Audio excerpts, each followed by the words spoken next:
everybody. Welcome to this episode of the County Seat. We're bringing it to you from the auditorium at the State Office Building on the State Capitol Complex. Today we're going to talk about the passage of House Bill 276 in the legislative session. It's raised a lot of controversy, a lot of conversation, and we're going to try to get to the facts of the case and kind of clear the air on this issue today. Joining us for a conversation from the stage, Lieutenant Governor Spencer Cox. Thank you for joining us. Representative Mike Noel and Representative Kevin Stratton. These are people that have a good background in this law. Representative Noel is the primary author of House Bill 276. Representative Noel, what does this bill do? What this bill does is it creates a division of land management in the Department of Natural Resources. And it's set up to, if and when we acquire the lands under the Public Transfer of Lands Act, the Lands Act that we passed several years ago, then we would set up this division to manage these lands. That's the whole thing that it does. So it's a long bill. I can go through it in detail if you want to, but that's essentially what it does. It does not take effect until at least 100,000 acres of land are transferred and the title is given to the state of Utah. That means we won our lawsuit with the federal government. Okay, there's a lot of confusion. There have been people who think that if this transfer takes place, that it's going to be managed by SITLA. Is that no, what this bill is about? No, SITLA is specifically out of the bill. That's on line 157 and 158. They're out of the bill, as well as other interests that we have. Those are not included. Okay, so we have like a division of sovereign lands, and does this create a new agency?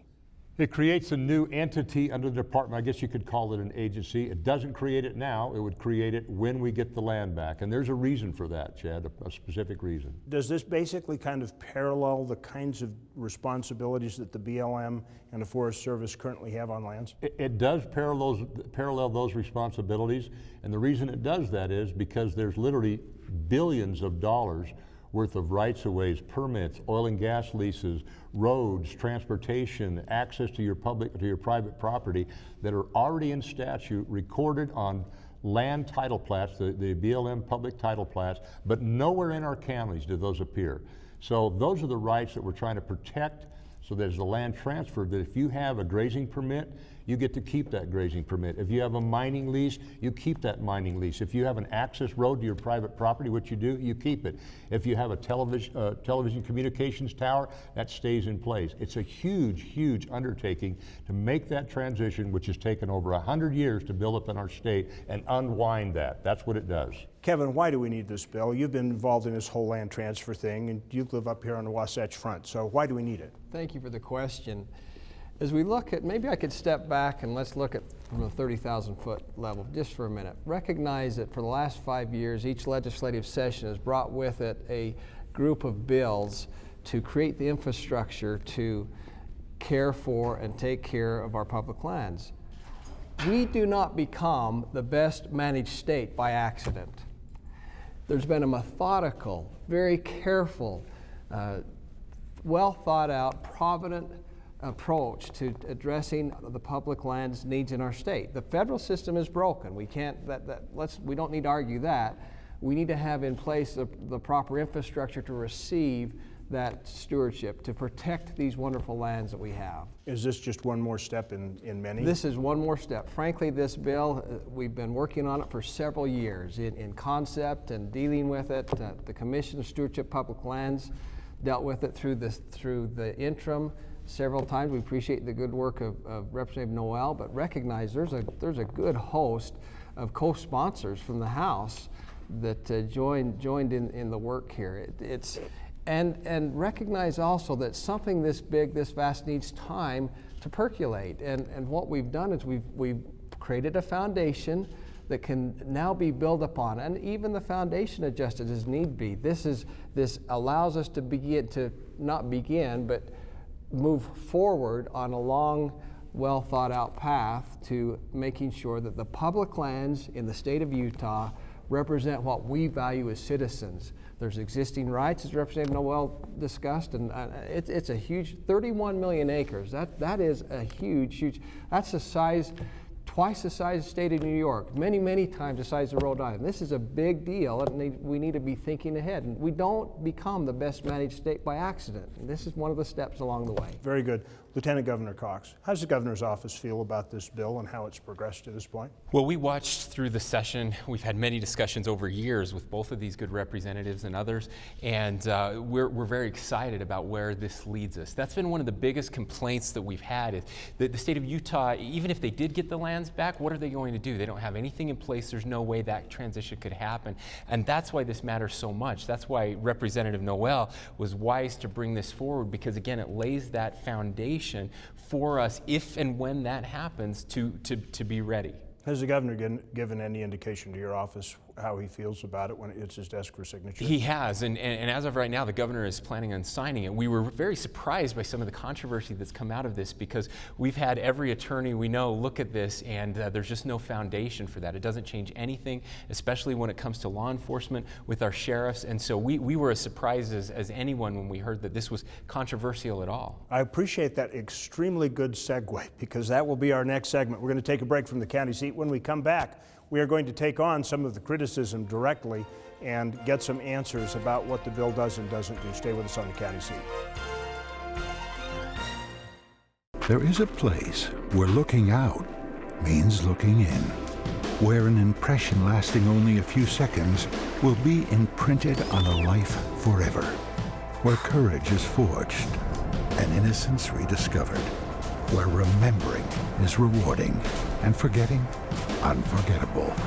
There is a place where truth is felt and where seeing is believing. There is a place. There's a little place on a Utah map where I was raised, where my heart's at, where the sagebrush grows wild and high, and the stars come out at night. Oh, there ain't nothing like being raised in the basin with a Ute reservation, skiing starvation, that Duchesne County life. What do you picture when you hear Rich County, Utah? Bear Lake adventure, snowmobile action, pristine skiing, spectacular solitude. Well, if that isn't what first came to mind, then you just don't know Rich County. The Bear Lake Monster Polar Plunge, snowmobiling Monte Cristo, ice fishing Bear Lake, skiing the backcountry, fishing at the Cisco Disco. Come and find out what you never knew you were missing. Rich County, Utah. The Utah Farm Bureau has always been there to fight for the needs of its members, with discount programs on items ranging from vehicles and ATVs to health and wellness. The membership fees aren't big, but the results are. We've been around since 1916, and we're not leaving anytime soon. Utah Farm Bureau. We work for those who work to feed the world.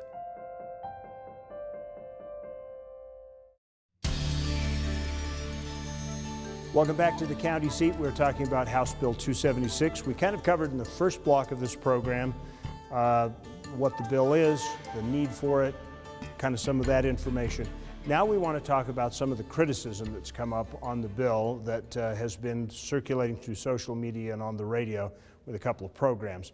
I just want to make sure that we're really clear on this. There will be an agency created, yes?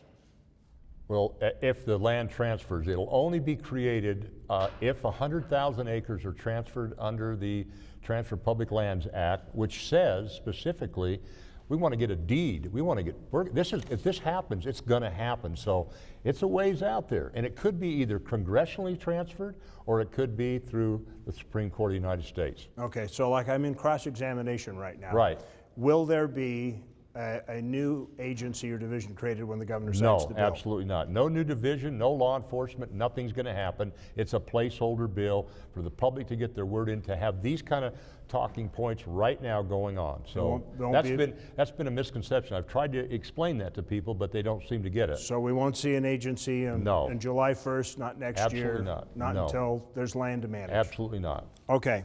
It's been asserted even in our period of the break between the show that this bill actually usurps the existing authority of the county sheriffs across the state by the law enforcement provisions within the bill? That's a fundamental misunderstanding by people, because what it talks about is who would have the primary authority under law enforcement.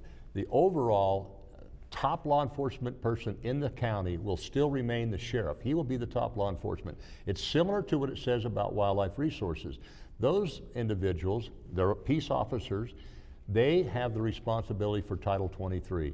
That's the code, the wildlife code. That's the present law right now. They have authority for that. A park ranger has the authority for the parks. If in fact we want to put someone in there that's in charge of, let's say, grazing, my idea would be you put in the brand inspector, who currently is a peace officer and has authority for brand inspection. Why couldn't we create a brand inspector / grazing person? You could do the same thing for different areas of it. But as far as a law enforcement, absolutely not. There's not going to be, you know, a supervisor, et cetera. There'll be minimum amounts. I can see maybe, you know, 5 or 6 throughout the entire state that deal with specific issues as outlined in the bill. So domestic livestock grazing, fish and wildlife development, that's the law enforcement. Mineral exploration production, not sure if we need anybody there, but we could use the sheriff potentially on that. Rights of ways, are people misusing their rights of ways, those types of things. So this doesn't necessarily create a new law enforcement agency, but if there's something very specialized, it provides a vehicle for it to happen. That's exactly right. So rights of way. If there are rights of ways out on the ground and there's uses, all those uses out there, people have signed up and said, I have a right of way. There's certain stipulations within those right of ways. If they grossly abuse the public lands, misuse their rights of ways, they've already agreed to that in their permits. We will have somebody there that can in fact enforce those rules. So that's going to still be there. How we deal with new rights of ways is not even in the bill yet. What is the relationship currently between your sheriff and the federal agencies? Well, and you probably ought to ask the sheriff, but it's not good. You know, the people need to realize this, and I'm going to get off track here a little bit, but I don't like the criticism, and I'll tell you why. There's guys right there in those seats, there's guys up here, there's guys all over the state in these elected positions that are keeping the public safe, keeping the roads open, keeping the cattle on the range, keeping people safe from harm from these federal agencies, law enforcement, for example. We do this on a daily basis. Some mornings I talk to Mike Noel at 5 a.m. in the morning. You know, I talk to the lieutenant governor at 11 p.m. at night. Spencer Cox calls me about a safety issue. There's people working really hard for the public on public land. You know, these gentlemen right here have got us an attorney from the Attorney General's office coming down to be located in the Garfield County Courthouse for the first time in the history of the state. Okay, we got all that going on in this state, and we've got people taking their eye off the ball, coming up with these wild theories that has nothing to do with what we do every day, keeping the public safe, keeping multiple access for them to public land. We're going to talk to the sheriffs directly when we come back here on the county seat, talking about House Bill 276. We'll be right back. 149 million years in the making, dinosaurs once roamed this land. Now they're found at the Dinosaur National Monument. Let's take you beyond the bones. We call it Dinosaur Land. You'll find it offers adventures and sights not seen anywhere else in the world. Come to Dinosaur Land, Vernal, Utah. You'll want to stay forever. The dinosaurs did. Kanab, base camp for your southern Utah adventures.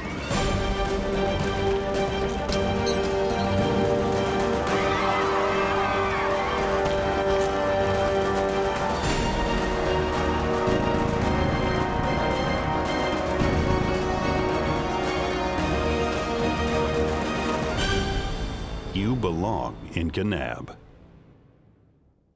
Let's be honest, you don't know much about Beaver County. Well, let me tell you about it. It's the birthplace of outlaw Butch Cassidy and inventor Philo T. Farnsworth. Some of the best skiing in Utah is at Eagle Point. You've got camping, Canyon Breeze Golf Course, Crusher and the Tushers, Beaver Territorial Courthouse, snowmobiling, renewable energy, Pioneer Car Show, Squeaky Cheese, ghost towns to explore, best water in the country, Paiute ATV trails, Old Frisco Kilns, horse races, hunting, fishing, and it's a good place to live. Beaver County, mountains of fun. I could tell you more, but why don't you come and see it for yourself? Beautiful scene, isn't it? The great wide spaces of the wild, wild West. Hi, I'm Chad Booth, host of At Your Leisure. I'm asking you to support the Blue Ribbon Coalition. Their efforts responsibly preserve access to our public lands. If it were not for the Blue Ribbon Coalition and their efforts, you may not have access to millions of acres of land across the West. This is America's playground, and if we don't do anything, we are going to lose it. Join, participate, and donate. Welcome back to the county seat. We're at the state capitol. We are talking today about House Bill 276. One of the primary problems, criticisms of this bill is that it usurps power from the county sheriffs. While we don't have a majority of the county sheriffs, we have a really good cross-section of them. I would like to ask a couple of specific questions because there's some specific things mentioned in House Bill 276. And then I'll wrap it up with a comment from your lobbyist or representative for the Sheriff's Association. I will start with Sheriff Perkins from Garfield County. You know, you run cattle, right? I do. Okay, so let me ask you a question. In your duties as a sheriff, you know what brand inspectors do, and you know the kinds of tasks that they take on. Is that something that you actually would like to have transferred? No. What kind of burden would that place on your office? It would put an added responsibility onto us, and we're already short-handed as it is now. And I think that another thing you need to remember when you're talking about brand inspection issue, cattle issues, you're going to get into situations where a suspect may be in your county and the theft took place some other jurisdiction and things like that. So it's easier and for us, if you have a brand inspector, that's what they do. And that's the way it is now. And they've always been, if I have a problem in my county, I'm the first guy that they call, and so I'm in the loop of what's going on in my county. Let's pick on Kane County. I know because I've gone out with a spotting scope, there's a lot of wildlife in your county. There's some pretty good deer hunting down there in different places. My question for you, Sheriff Glover, do you want to be dealing with poaching issues, doing the investigation, handling the enforcement, and being in charge of all of the parts of the Utah Code that deal with fish and wildlife? Well, Chad, I'll answer that by saying, first of all, as sheriffs, we do support the Division of Wildlife Resources when they have a need for support as it relates to Title 23, which they're responsible for. A similar thing would be Utah State Parks and Recreation has primary jurisdiction over boating safety in the state of Utah. Yet I have Lake Powell, I have half of Lake Powell more or less in my county, and we spend a fair amount of time because we have primary jurisdiction for criminal issues on Lake Powell. I think as it relates to this bill, first of all, let me say I've worked with Representative Noel for, I don't know, 20 years or so as I've watched him take on some of these issues, and I believe the best predictor of the future is past experience, and so I have a tremendous amount of faith in him, and I'm glad to hear that they are willing to modify the bill as needed. But I think as long as the scope is left to a narrow scope, I think as sheriffs, we're okay with that. The beauty of the bill, in my opinion, much like Reed Richards has mentioned, is that it lays out that the sheriff is the primary law enforcement authority in the county. Up until the last few years when Representative Noel and others have actually put that in the bills that have been written, that's kind of been left hanging out there. Many different agencies have thought they had primary authority. And so, you know, having that in the bill, I think, is a benefit. From your understanding, as the bill is written, it says that primary law enforcement authority for these other divisions is limited specifically to the areas of jurisdiction that pertain to their division, like i.e. branding has to do with cattle grazing, and Section 23 is about wildlife and wildlife management. Yeah, I think limiting the scope is a key for sure, and maybe there could be some clarification in the language going forward. When my simple reading of the bill, I had a similar question, the words primary and the exception. I had similar questions that I've run past Representative Noel. So I think maybe some slight modifications to clarify it for those of us laymen that are reading the bill could be beneficial in the future. I certainly think there's time for that. As has been stated, it's a placeholder. If I could just maybe touch on one other subject, as it relates to Kane County, I have a lot of constituents that are very, very sensitive to the idea of the state taking over the lands and selling the lands off. In my county, most of my constituents really have put a lot of pressure on the legislature to make sure a bill like this goes forward so that the lands remain public. Access, hunting access, all of these multiple use issues that we're discussing here are very important to the people in Kane County. And so selling those lands off to the highest bidder is not a great option from their perspective. That would actually be running counter to a culture, and literally it would seem to me to be a culture that's developed in the last 150 years since since the wagons rolled into the valley and people started spreading out across the state. It has been typically a use of land state, and this would change the paradigm, would it not? The reason I'm in favor of this bill is because I'm a sheriff because I believe the most effective form of government is the government that's closest to the people. We've heard that said a lot. That's one of the reasons I am a sheriff, is because it's the only law enforcement arm that actually works for the people directly. I think this bill takes the management of the public lands and brings it one step closer to being managed by the people. As a sheriff, would you rather deal with the Division of Wildlife, brand inspectors, and maybe law enforcement state level for oil, gas, and mining, or with the law enforcement from the federal agencies that you now have a relationship with? I think if you ask any of the sheriffs individually, they're going to give you the same answer or a similar answer on that. We as sheriffs have a say locally, even with the state of Utah, and how those agencies are run and operated, and we have a relationship with those folks from the top down. We don't have the same relationship or access with the federal government. So you from your county are in support of this bill? Yes. Okay. Are you, one last question, are you aware, any of you sheriffs, of any sheriffs that are not happy with this bill? By raise of hands. Okay, we are going to take a quick break right now on the county seat. We're going to come back for a wrap-up. This has been a very good conversation. We hope it's been enlightening to you. We invite you now to plan to go on to our YouTube channel, because there's a lot of other discussion that's going on in between the breaks, and we'll continue after this show. We can't get on the air, but we want you to share it. So stay with us. We'll be back with more of the county seat.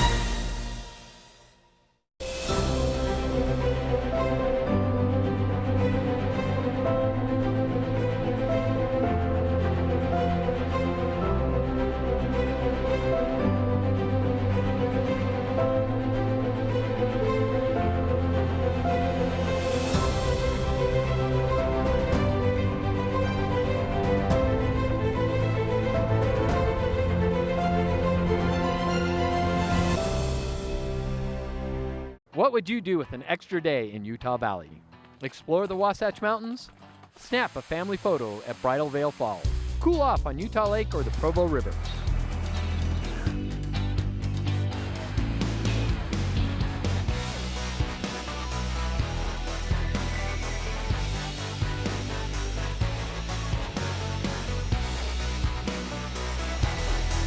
No matter what you're searching for, you can find it in Utah Valley. Bring everyone together.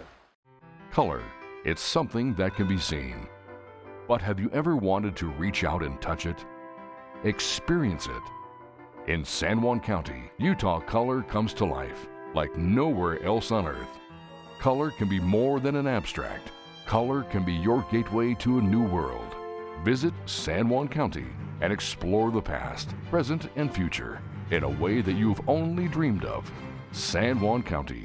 Color your experience. If you are looking for the center of the universe, good luck. But if you are looking for the center of the off-road universe, look no farther than Paiute County. Hundreds of miles of trails turn your day of riding into a week, a month, heck, a lifetime wouldn't be enough. Explore one of the most famous trail systems in the world, the Paiute Trail. Go rafting on the Sevier River or go boating and fishing at Otter Creek and Paiute Reservoir. Explore Paiute County and discover the magic and beauty of the land where the rainbow ends. Welcome back to the county seat. We're talking about House Bill 276. Boy, in the breaks, there's really a lot of conversation going on, and I suspect we are primed for a really good question and answer session.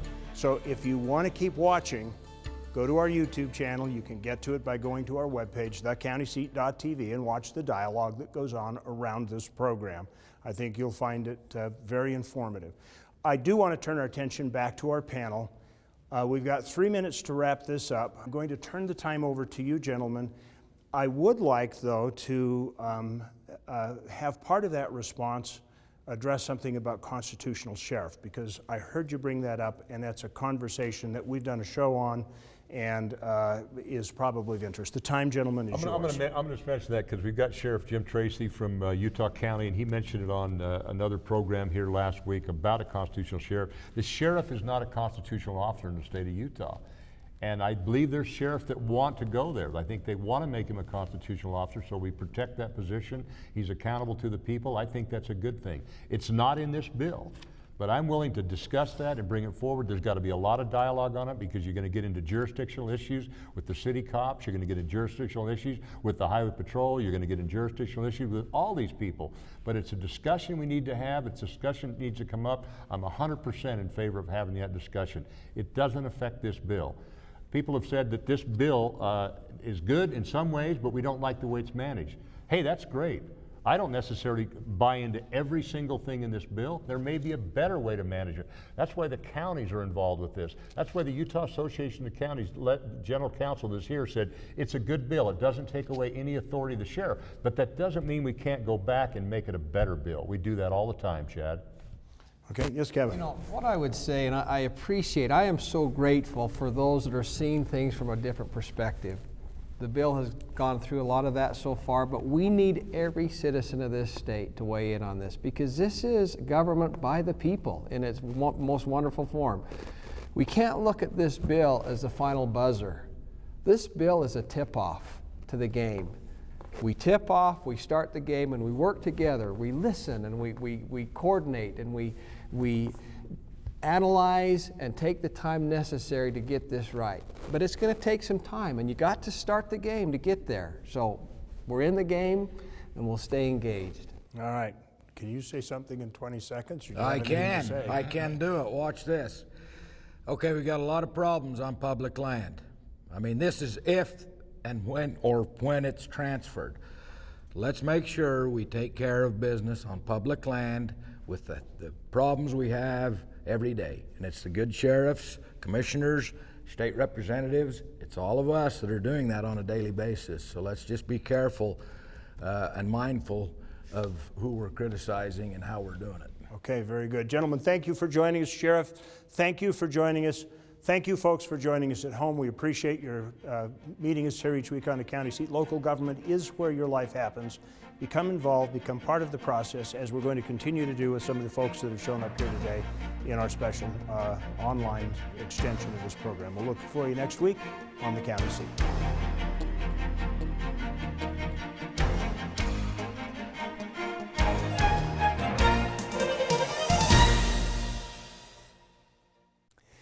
If you'd like to share this video with your friends, well, you do that right here. If you would like to subscribe to our YouTube channel, you do that over here. If you'd like to interact with us on the county seat, that happens over here. If you want to watch the next episode of the county seat, you can catch it Saturday night at 11 or Sunday morning at 8:30 on ABC4 Good for Utah.